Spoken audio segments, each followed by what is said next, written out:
When it comes to hybrid architecture, we mostly think of having a part of our environment or infrastructure hosted on the cloud and the other part on our very own on-premise servers.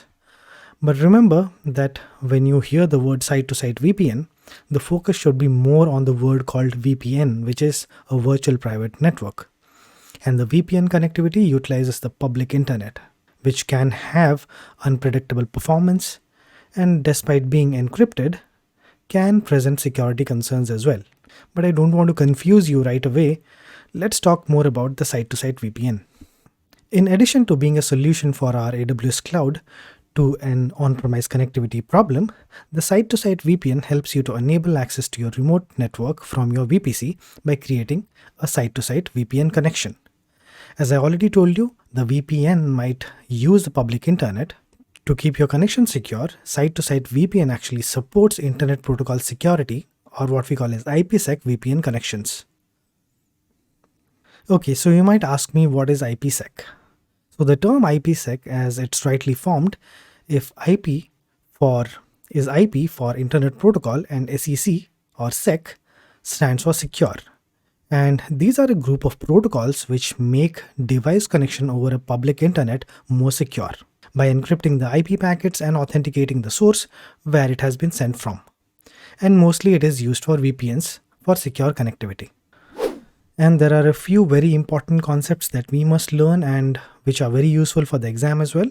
So the first one is VPN connection, the second one is VPN tunnels. The third one that we will also discuss is customer gateway devices, and virtual private gateways and transit gateways. Don't worry, we will be discussing them one by one, so please watch the video till the end. And there are a few more important pointers that are mentioned here. When working with the site-to-site VPN, you need to remember that IPv6 traffic is not supported for VPN connections on a virtual private gateway. And the next point is also very important. When you are connecting your VPC to common on-premise networks, make sure you don't have an overlapping CIDR block. And the next important point that I wanted to mention was, and when it comes to path MTU discovery, AWS doesn't support that. Mostly that is used for avoiding IP fragmentation, so you should remember this as well. And before moving on to the VPN connection and VPN tunnels, let me ask you one thing. Do you know what is a tunnel? So now let's understand what are tunnels and why are they used so commonly in networking. When we think of connecting two places or cities, and there is an obstruction in between, the most suitable approach is to dig a tunnel in the hill or the mountain that is creating the obstruction and making the way for people to travel across the places. But what if two similar networks want to talk to each other? In networking, tunnel or tunneling helps the movement of data across networks, allowing private network communication over the public internet. And the best real-time example would be an SSH tunnel, which we use to connect to our customer's environment by using a jump host, which allows us to connect to the host we need using the private network communication. Yes, there is a few security steps also involved. I'm just stating an example. Here the data packet gets encapsulated and is sent via the multi-protocol router A, which has the address of the router B. Then from the router B, as the packet gets removed, it is sent over the communication lines to host B. In some cases, we will also refer to this as port forwarding. So you need to understand that the host does not have to worry about the way it's transported. It knows it will be secure enough to reach the destination. I hope it was clear. Let's move on to something else that I wanted to ask you. I wanted to ask you one more thing. Do you know what is a VPN? So let's talk about that. So what is a VPN? I know most or all of you might be working from home, and if you're not, but I think it applies for both, as I'm sure you might be browsing some of the educational sites. Yes, very educational site. I'm sure you know what I meant by enabling something called a VPN. So you might be using an application like NordVPN or Secure VPN or OpenVPN, and most companies use Cisco VPN for office work. So you choose the location and you connect to that site using the VPN client. And if that's the VPN client, or if there is a VPN client, then there will be a VPN server, isn't it? So the locations that you see are a source for your VPN server. Let's take an example of a developer trying to work from home and trying to connect to its office network. We all know that public access is not secure and no company allows direct public access to its network. So now let's see what happens when we use a VPN. When the developer wants to connect to the server, it makes a request and the static route sends it to the VPN client. Your VPN client then encrypts your data traffic and sends it to the VPN server through a secure connection. And the encrypted data that you had sent is now decrypted by the VPN server. When it comes to sending the data back, the data traffic is then encrypted again by the VPN server and is sent once again to you using the encrypted VPN tunnel. Now you know why I explained you about the tunnel. And that's how a VPN actually makes your data transfer or communication secure. And before moving forward, I want to share a very important thing. Any action that you do online can be traced with the unique IP address that you have. That is something that can be avoided by using VPNs. But it doesn't make you invisible. But yes, it's far more secure than browsing without a VPN. Now that you have an idea about what a tunnel is and how we make use of the encrypted tunnels using VPN, let's understand how does a site-to-site VPN work. When it comes to site-to-site VPN, AWS offers two VPN tunneling mechanisms between a virtual private gateway or a transit gateway on the AWS side, and a customer gateway on the customer or the on-premise side. So the idea here is that you can create your virtual private gateway or transit gateway and connect to your on-premise services using the customer device and customer gateway. And here we have to consider four major components. One is the virtual gateway, second is the transit gateway, third and fourth, I will combine them and tell that customer gateway device and the customer gateway. So let's start off with virtual private gateway. For a successful VPN connection with the on-premise or customer network, with the customer gateway, you need a VPN concentrator at your AWS VPC side. And VPN concentrator means it is a special type of router device that helps create a VPN connection and it also manages it. So this can actually help you create or terminate VPN connections. So a virtual private gateway is the VPN concentrator on the Amazon side of the site-to-site VPC connection. For this to work, you create a virtual private gateway and attach it to the VPC from which you want to create the site-to-site VPN connection. As you can see here, we have two things, or we need two things. One is the virtual private gateway at the AWS side and the customer gateway on the on-premise side. And when you create a virtual private gateway, you can specify the private autonomous system number, which is also called as ASN, for the Amazon side of the gateway. And if you don't specify an ASN, the virtual private gateway is created with the default ASN number, that is 64512. So ASN is basically an IP routing prefix used for controlling routing within their network and to exchange routing information with other internet service providers.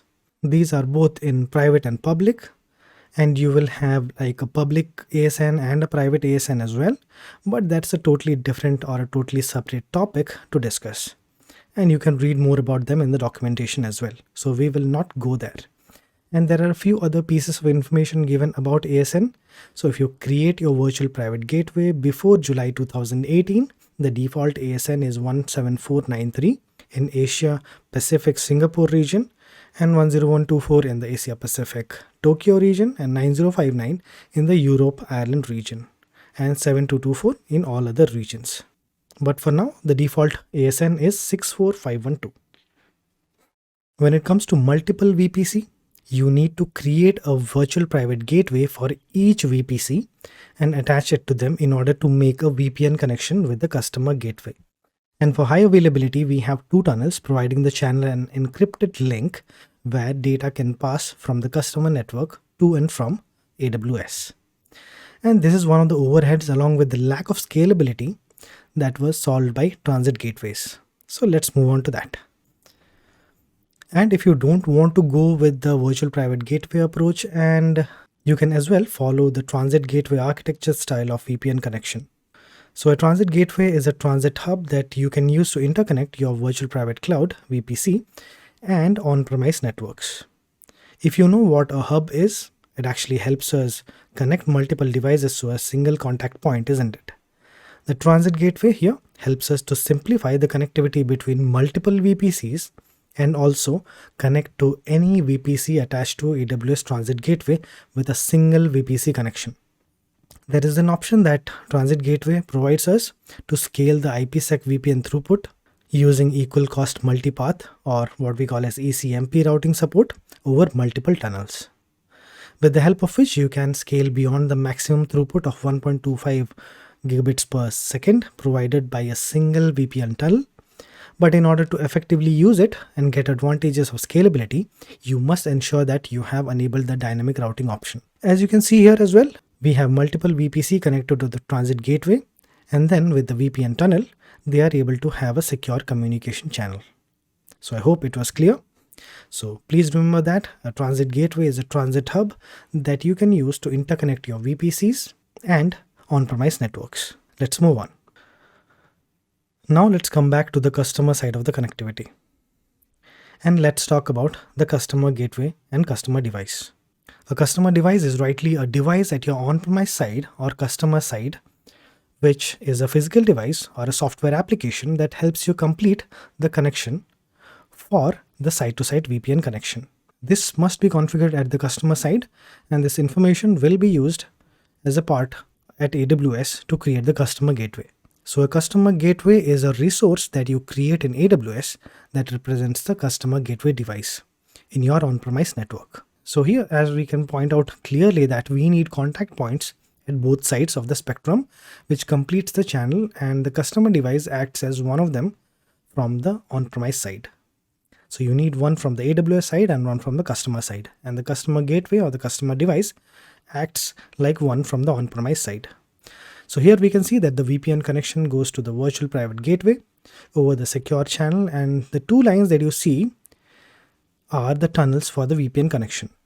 The customer device that you see comprises of the IPsec encryption and decryption mechanism, which is inbuilt, and two tunnels which are used for high availability. And if there is a device failure within AWS, the VPN connection automatically fails over to the second tunnel so that your access isn't interrupted. I hope that was clear. So I'll repeat that once again. A customer gateway device is rightly a device at your on-premise side and not on your AWS side. Remember that. It's rightly a device at your on-premise side or customer side, which is a physical device or a software application that helps you complete the connection for your site-to-site VPN connection that you create. And the customer gateway is a resource that you create in AWS that represents the customer gateway device in your on-premise network. So I hope it was clear. Let's move on. One more very interesting thing that was launched that has helped the companies a lot is the accelerated site-to-site VPN connections.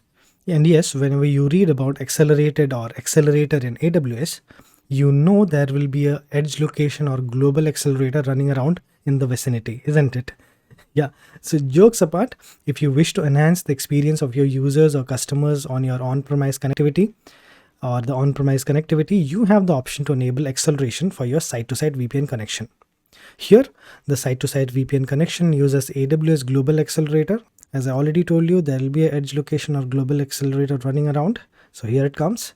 So the site-to-site VPN connection uses AWS Global Accelerator to route traffic from the on-premise network to an edge location or AWS edge location that is closest to your customer gateway device, which obviously will make use of the AWS global region to connect to the edge location. And as we know, AWS global accelerators enhance the network path. You can be rest assured to have a congestion-free best application performance. By default, acceleration is disabled when you create a site-to-site VPN connection. But this can be achieved when you enable acceleration while creating a new site-to-site VPN attachment on a transit gateway, as shown in the visual here. So this architecture actually consists of three important elements. The first one is the AWS region, where you have multiple VPCs connected to the transit gateway. The accelerated site-to-site VPN connection uses the AWS Global Accelerator to determine the optimized path to route traffic from the on-premise network to an AWS edge location that is closest to your customer gateway device. And if you have noticed, mostly the VPN connections are not that fast compared to a free connection. This actually can improve the situation at hand. So I hope you got a clear idea about what is the difference between the virtual private gateway and the transit gateway. In a virtual private gateway, you have to attach a VPN connection to each of the VPCs that you want to have a VPN connection for. And with the transit gateway, actually, you can create a hub which has inter-VPC communication with the VPCs that you want to connect, and they don't need to create separate VPN connections. So now that you know how things work theoretically, let's see how they are done using the AWS console. So this is going to be a very short hands-on demo because we don't have the money or the infrastructure to actually create a VPN connection, but I'll just show you where you can actually go and actually can see how it's being created. So this is your VPC dashboard. As you all know that we have a VPC dashboard, and here on the left hand side you have option for virtual private network or the VPN. That is what we discussed, isn't it? So let's suppose we have an imaginary company and we want to connect our on-premise network to the VPC. So the first thing that we need to do is we need to create a customer gateway, isn't it? So we'll click on customer gateways, and if you don't have anything, you will just get a button here to create customer gateways, and you can just click on this. To create the customer gateway, you have to just provide the name, and here you can choose between dynamic routing or the static routing. So if you choose the dynamic routing, basically it will be using the BGP ASN or autonomous system number that I already told you, and you can provide your ASN number that you know, either it can be public or it can be private. So it can be static for now. So you can provide the IP address of the device name, and you can provide the ARN of the certificate ARN, and you can provide the device. So enter the name for the device that hosts this customer gateway. So you can provide this. So this customer gateway actually needs your customer device, and it needs all the information regarding the customer device that you can get. So based on which you can create the customer gateway for yourself. Once you click on this, once you've filled in the details, you can click on the create customer gateway button, and it'll create a customer gateway for you. So now the customer part is done. So now we have to come back to the AWS part. So here we can choose either transit gateways or we can choose the virtual private gateways. But today I'll just talk about the virtual private networks because I want to create a separate video on the transit gateways because I think there is a lot more to discuss on that part. So for now you can just click on virtual private gateways, and if you don't have anything, then you can just click on create virtual private gateway. Here you have to just provide a name, and you have to provide an Amazon default ASN or a custom ASN. I told you before, use Amazon provided ASN for BGP on Amazon side. Okay, so for dynamic routing, you have to choose the Amazon default ASN, or you can provide a custom ASN number for yourself. So once you have created this virtual private gateway, so now what is the next step? To create the side-to-side VPN connection, isn't it? So if you have to create a VPN connection, you have to just click on this, and you have to give the name that you want. So creates a name, creates a tag with key equal to name and value set to the specified string. So whatever name you give, it will create a tag with the name called name, and there you can just specify either you want to choose a virtual private gateway. If you choose a virtual private gateway, then you have to just select that from the drop down if you have already created. So it will list the name of the virtual private gateway with the ID, and if not, you can just choose the transit gateway. So the settings will vary a bit depending on what you choose. So as we have created the virtual private gateway, you can choose the virtual private gateway here, and here you can choose an existing customer ID or customer gateway ID, or you can create a new one. Here I can choose the one that I have created, but as you can see, we haven't created anything, so it is saying the no results found. But in case we had created there, then it would show this in the drop down. So we could have selected this, not a problem. And here as well, I can choose the routing mechanism that I want for the either it can be BGP or it can be static. And here the tunneling options we have are IPv4 and IPv6, and you have to provide the local IPv4 network CIDR and the remote IPv network CIDR. And here there is a tunneling option, so you can customize tunneling inside the CIDR block and provide the pre-shared keys for your VPN tunnel. And if you don't specify them, they will be randomly generated by Amazon. So if you don't provide this, it will be generated by Amazon, so don't worry about this. And there is one more interesting thing that I want to show you, that there are additional options for tunneling. And if you don't use this default option, you can actually edit and you can make use of all these encryption algorithms that you want. And you can make your changes or you can customize this as per your requirement. So these are a lot of other information or additional information that we are not going to discuss today, but I think we can make a separate video when we start the series on networking itself. isn't it? So as we won't go ahead and discuss our transit gateways, you can just click on transit gateways. Here you have the option. If you want to create it, you will provide the name, you will provide the description, you will provide the ASIN number, and you have all these options, whether it should support DNS. And I told you ECMP support, VPN ECMP support, that is for multiple VPN tunneling, which actually enhances the single VPN tunneling capacity of 1.2 Gbps, and it increases that capacity so that you can have scalability in place. So this also you can enable, and you can add it to the default route association table, and you can also have the multicast support, and all these options you can have. Once you're well aware of what exactly you need, you can come here and configure this as well. So once you have created this transit gateway, you can come back here, and once you create it, you can choose the transit gateway that you want, and you can select it from the list. So that's it. Actually, I don't have much to discuss here because we don't have the money or the infrastructure to actually create anything and to showcase you that how it actually works. But this is the way that you can do it. And customer gateways, if you want to create any customer gateway, or you want to know what are the default, what are the supported ones that Amazon has already tested, then you can just Google that. You can see the list of devices that are currently supported. So these are the example configuration files. So your customer gateway device can be a physical or a software appliance. And these are examples of some of the devices that have device specific configuration files in the Amazon VPC console. So you can use these, not a problem.